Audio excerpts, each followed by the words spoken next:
A guagliona poverella. Fora a chiesa lo Gesù Salvatore c'è stava una guagliona accucciuliata, che si trovava là a tutte l'ora, sempre che faccia triste e sconsolata.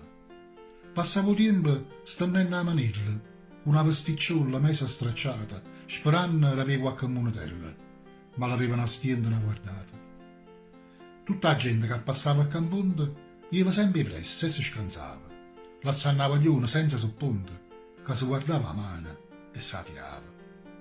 Si mangiava solo tozzo le pane, avuta chi non sapeva che farne, che spesso sparteva pure che cane, senza assapurare mai un po' di carne.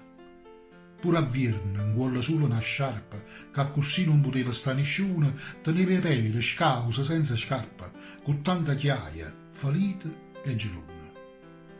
La faccia scavata, l'occhio infussata, o corpo che pareva uno stocchino, a capo in coppia di noce calata, si trovava là già a prima mattina. Un giorno s'accosta una signora, capiglia a monastese la guagliona, l'aiuta a saisà la terra con amore e le dice: e sta qua non ne stagione. Lassa sto posto che è freddo e gelata, vieni con me, che ti troverai buona. E sa portaia, scarfanno la cociata, mentre faceva acqua, lampa e tuona.